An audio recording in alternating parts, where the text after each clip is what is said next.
അപ്പൊ ഈ അപേക്ഷ കൊടുക്കണം തന്നെ സ്വന്തമായിട്ട് റേഷൻ കാർഡ് വേണമെങ്കിൽ വീട് വേണ്ടേ അല്ലെ? റേഷൻ കാർഡ് വേണമെങ്കിൽ വീട് വേണ്ടേ? വീടില്ലാതെ റേഷൻ കാർഡ് കിട്ടുമോ? അപ്പൊ ആ ഒരു നിയമം വന്നത് കൊണ്ടാണ് അത് പഞ്ചായത്ത് സമിതി നമ്മളെ അഡ്വക്കേറ്റ് മൊയ്തീൻകുട്ടി ഹാജി അടക്കമുള്ള 21 മെമ്പർമാരും ഭരണ പ്രതിപക്ഷങ്ങൾ ഐക്യകണ്ഠേന സർക്കാരിലേക്ക് നിവേദനം കൊടുത്തിട്ടുണ്ട്. ഈ നിയമം, ഈ കരിനിയമം ഒഴിവാക്കണം എന്നാണ്. ഇതുവരെ ഒരു തീരുമാനം പഞ്ചായത്ത് അസോസിയേഷന്റെ പ്രസിഡന്റുമാരെ അല്ലെങ്കിൽ എല്ലാ പാർട്ടിക്കാരും 946 പഞ്ചായത്തിന് പ്രസിഡന്റുമാർ CPM, കോൺഗ്രസും, ലീഗും, BJP ഒക്കെ ഉണ്ട്. അവരടങ്ങുന്ന അസോസിയേഷൻ അടക്കം സർക്കാരെ സമീപിച്ചിട്ട് ഇതുവരെ തീരുമാനം വന്നിട്ടില്ല. ഇത് ആവശ്യമായി നമ്മൾ നിങ്ങൾക്ക് അറിയില്ല എത്ര വീട് നമ്മളെ പഞ്ചായത്തിൽ കൊടുത്തു. ഇവിടെ ഈ ഗ്രാമസഭയിൽ പാത്തുമാത്താക്ക് ഓമീന് അയമീന് വീടിന് അപേക്ഷ കൊടുത്ത് ഇവിടുന്ന് പാസ്സാക്കി. നിങ്ങളാണ് പാസ്സാക്കുന്നത്, ആർക്കാ വീട് കൊടുക്കേണ്ടതില്ല. നിങ്ങൾ പാസ്സാക്കുന്ന ആളുകൾക്ക് വീട് ഓരോ വർഷവും 3ഉം 4ഉം വീട് സാറ മെമ്പറായിക്കണം. ആ കാലഘട്ടം വരെ ഈ 2015 വരെ നമ്മളാണ് കൊടുത്തിരുന്നു. 2016 ശേഷം ലൈഫ് മിഷൻ വന്നതോടുകൂടി പാവപ്പെട്ട സാധാരണക്കാരന് വീട് കൊടുക്കാൻ ഗ്രാമസഭന്റെ അധികാരം കളഞ്ഞു കൊടുത്തു. ഗ്രാമസഭയ്ക്ക് അധികാരമല്ല, സർക്കാർ ഉണ്ടാക്കുന്ന ആ ലിസ്റ്റ് ഗ്രാമസഭയിൽ അംഗീകരിച്ച് ആ ഗുണഭോക്താക്കൾ വീട് കൊടുക്കുന്ന പഠിപ്പ് ഞങ്ങൾ പോസ്റ്റ്മാന്റെ പണി മാത്രം എടുക്കണം. ഞങ്ങൾക്കൊരു അധികാരം, പഞ്ചായത്ത് പ്രസിഡന്റിന് അധികാരമല്ല, മെമ്പർമാർക്ക് അധികാരമല്ല, ഗ്രാമസഭയ്ക്ക് അധികാരമല്ല വീട് കൊടുക്കാൻ. ആ ഒരു അവസ്ഥാവിശേഷം നിങ്ങൾ സാധാരണക്കാരെ ആളുകൾ അറിയില്ല. അതുകൊണ്ടാണ് ഈ കാര്യം പറഞ്ഞത്. ഇപ്പൊ വേറെ വിഷയമുണ്ട്. ഇപ്പൊ നമുക്ക് വീടിന് അളവ് തുടങ്ങാൻ പോവാണ്. വീട് പെർമിഷനാണ്. നിലവില് 3 റുപ്യേന് ഒരു വീടിന് പെർമിറ്റ് ഫീസ് അല്ലെ? നിലവില് 3 റുപ്യേന് വീട് പെർമിറ്റ് ഫീസ്. ഇപ്പൊ അത് 3 റുപ്യ മുതൽ ആ 3 റുപ്യന്റെ വീട് ആരെങ്കിലും വീട് നിർമ്മിച്ചു കഴിഞ്ഞാൽ 1000 സ്ക്വയർ ഫീറ്റ് മുകളിലുള്ള വീട് ആരെങ്കിലും നിർമ്മിച്ചു കഴിഞ്ഞാൽ ഫൈനായിട്ട് കൊടുക്കേണ്ടി വരുന്നത് 7 റുപ്യ മീറ്റർ സ്ക്വയർ, ഇരട്ടി പൈസ. ഇപ്പൊ ആ 3 റുപ്യ പോയിട്ട് 50 മുതൽ 200 റുപ്യായിട്ട് വർദ്ധിപ്പിച്ചിട്ടുണ്ട്. നിങ്ങൾ ആരും അറിഞ്ഞിട്ടുണ്ടോ? ഇപ്പൊ വീടുകൾ അളക്കുമ്പോൾ നിങ്ങളാരെ ഒരു പെർമിറ്റ് ഒരു സാധാരണക്കാർ ഇപ്പൊ ഇന്ത്യ വാർഡിൽ ഒരു 80 സ്ക്വയർ ഫീറ്റിൽ ഒരു വീട് ഈ ഗ്രാമസഭ ഇവിടെ കൂടുന്നതേ രാഷ്ട്രീയം പറയാനല്ല, രാഷ്ട്രീയമല്ല. ഇത് സംസ്ഥാന ഗവൺമെന്റിന് കുറ്റവിചാരണ നടത്തുന്ന സദല്ല. അല്ലല്ല പ്രസിഡന്റ് ലൈഫിനെ പറ്റിയിട്ട് 3 ലക്ഷം വീടുകൾ കേരളത്തിനകത്ത് കൊടുത്തു കഴിഞ്ഞു. ഈ 3 ലക്ഷം വീട് കൊടുത്ത് ഇതിനു മുമ്പ് ഇപ്പൊ നിങ്ങൾ പറഞ്ഞല്ലോ വാർഡുകളായിരുന്നു, പഞ്ചായത്ത് ഗ്രാമസഭകളായിരുന്നു പണ്ട് വീട് കൊടുത്തിരുന്നത് എന്നുള്ളത്. എത്ര വീട് പഴയ കാലത്ത് കൊടുത്തിട്ടുണ്ട്?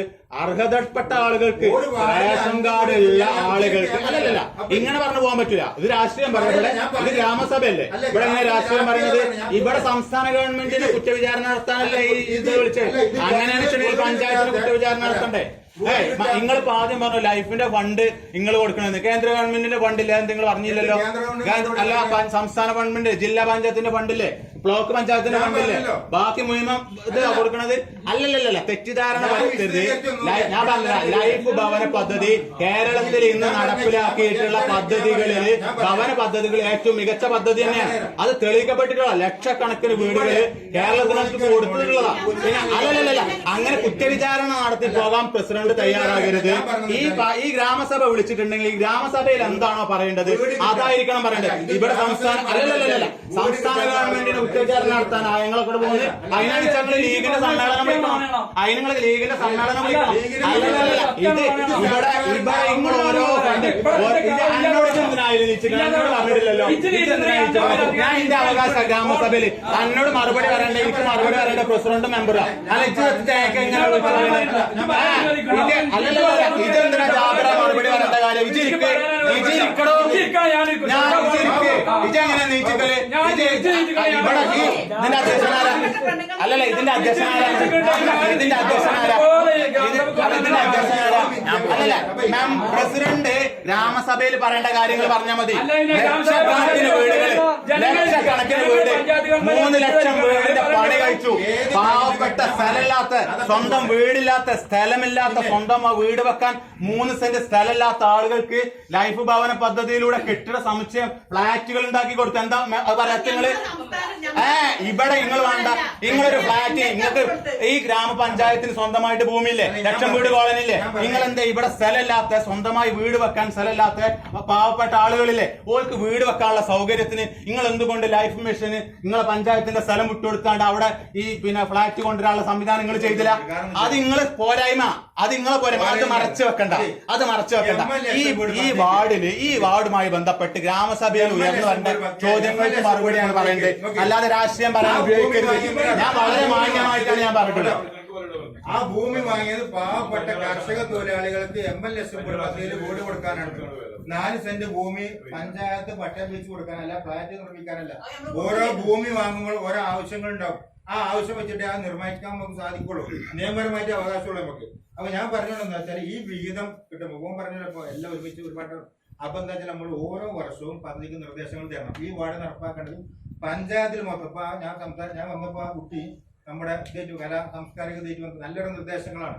ആ നിർദ്ദേശങ്ങൾ നമ്മൾ ആ ഇതിൽ എഴുതി കഴിഞ്ഞാൽ പഞ്ചായത്തിൽ അവർക്ക് വേണമെങ്കിൽ പുസ്തകങ്ങൾ കൊടുക്കുക, പത്രങ്ങൾ കൊടുക്കുക. അത്ര പത്രം ഇന്ന് വരെ ഒരു വായനശാലയ്ക്ക് ഒരു പത്രം നമ്മളെ പഞ്ചായത്ത് ഇട്ടുകൊടുക്കണോ? ഈ ഒരു വായനശാലയ്ക്ക് ഈ ഗ്രാമപഞ്ചായത്തിലുള്ള എത്ര വായനശാലകളുണ്ട്? ഒരു പത്രം, ഏതെങ്കിലും ഒരു പത്രം ഈ പഞ്ചായത്ത് ഏതെങ്കിലും ഒരു വായനശാലയ്ക്ക് കൊടുക്കണം. എത്ര വട്ടം നിർദ്ദേശം തന്നു? എത്രയോ വട്ടം നിർദ്ദേശം കൊടുത്തു. ഞാൻ അവിടെ പഞ്ചായത്തിൽ വരെ അന്നത്തെ ഇതിൽ നിർദ്ദേശം കൊടുത്തിട്ടുള്ള ഇല്ല, കൊടുത്തിട്ടില്ല. ഒരു വായനശാലയ്ക്ക് ഒരു പത്രം പോലും ഈ പഞ്ചായത്തിൽ കൊടുക്കണില്ല.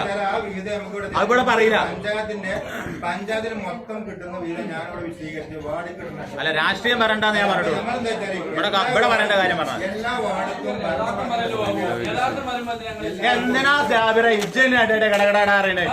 അവിടെ അധ്യക്ഷല്ല, അവിടെ അധ്യക്ഷല്ല. അധ്യക്ഷൻ പറയട്ടെ. കണക്ക് പറയട്ടെ. ഞാൻ കണക്കന്നെ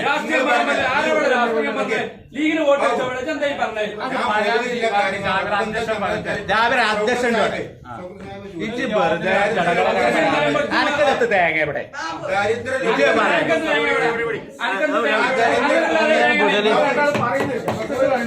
ദാരിദ്ര്യ ലഘൂകരണത്തിന് നമുക്ക് 13 വർക്കിംഗ് ഗ്രൂപ്പിലാണ്. ഈ 13 വർക്കിംഗ് ഗ്രൂപ്പിന്റെ നിർദ്ദേശങ്ങൾ പഞ്ചായത്ത് നിർദ്ദേശങ്ങൾ ഗ്രാമസഭ. ഇനി അതിൽ പെടാത്ത എന്തെങ്കിലും കാര്യങ്ങളുണ്ടെങ്കിൽ നിങ്ങൾക്ക് ഈ പറഞ്ഞ 13 വർക്കിംഗ് ഗ്രൂപ്പിന് സീറ്റുണ്ടല്ലോ, അതിൽ ഞങ്ങൾക്ക് ഓരോ കൃഷി മേഖലയുടെയും മൃഗസംരക്ഷണം എല്ലാം ഉണ്ട്. അതിൽ ഞങ്ങൾക്ക് നിർദ്ദേശങ്ങൾ വെക്കാനാണ്. അപ്പൊ ആ നിർദ്ദേശത്തിൽ ദരിദ്ര ലഘൂകരണം. അപ്പൊ എന്താ വെച്ചാൽ ദരിദ്ര ലഘൂകരണത്തിൽ വീട് നിർമ്മാണം നിർദ്ദേശങ്ങൾ ഇപ്പൊ നമുക്ക് പറയാം. ലൈഫ് മിഷൻ ഗുണഭോക്താക്കൾക്ക് മാത്രമല്ല, പാവപ്പെട്ട ഒരുപാട് ആളുകൾ ഇനിയും ഇതുമായി ബന്ധപ്പെട്ട് വീടിന് ആളുകളുണ്ട്. അവർക്ക് വീട് കൊടുക്കാൻ ആവശ്യമായ സംവിധാനങ്ങൾ ചെയ്യണമെന്നുള്ള തീരുമാനത്തിൽ നിർദ്ദേശം വെക്കാം. അപ്പൊ ഇതിനെ ഷെയറിന്റെ കാര്യം പറഞ്ഞു. ഷെയറിന്റെ കാര്യം കാർഷിക മേഖലയിൽ ഇപ്പൊ നമ്മള് ഈ ഇന്ന നിർദ്ദേശങ്ങളൊക്കെ ഇപ്പൊ കാർഷിക മേഖല ഇപ്പൊ ആൾക്കാർക്കറിയാം. നമ്മളിപ്പോ പന്നിക്ക് വേണ്ടി 10 ലക്ഷം രൂപ ചെലവാകാണ്ട് പിന്നെ 5 ലക്ഷം ഇപ്പൊ അതും ചെലവഴിക്കാൻ പറ്റും. നമ്മുടെ വാർഡിൽ പന്നി എത്ര കിട്ടീന്? കാരണം ആളുകൾ തയ്യാറാണ്. കമ്പി വേലി കെട്ടാൻ ആളുകൾ, സോളാർ വേലി കെട്ടാൻ ആളുകൾ തയ്യാറാണ്. 50% സബ്സിഡി പഞ്ചായത്ത് സർക്കാർ മാനദണ്ഡ പ്രകാരം 50% കൊടുക്കുന്നുണ്ട്. 100% കൊടുക്കണം സർക്കാർ വരച്ചെങ്കില് പഞ്ചായത്ത് കൊടുക്കാൻ തയ്യാറാണ്. പക്ഷെ ഉദ്യോഗസ്ഥർക്ക് ഈ മാനദണ്ഡ പ്രകാരം ചെയ്യാൻ പറ്റുള്ളൂ. ഇത് നമുക്ക് 2027 വരെ 2027 വരെ ഈ കാലാവധി ഈ നിയമം ബാധകമാണ്. അപ്പൊ അത് വെച്ചിട്ട് നമുക്ക് ചെയ്യാൻ പറ്റും. അപ്പൊ നിങ്ങൾ ചെയ്യുന്ന നിർദ്ദേശം എന്താ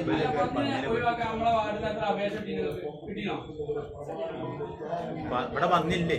നമ്മളെ വാർഡിൽ പന്നിണ്ടായിട്ടില്ല. അതെന്താ സംഭവം എന്ന് വെച്ചാല് ഇവിടെ ഷോക്ക് ആയിട്ട് അല്ല, ഈ നമ്മള് വെടിവെച്ച് പിടിച്ചില്ലേന്നോ?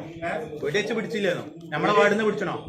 നമ്മളെ വാർഡിന്ന് ഇല്ല.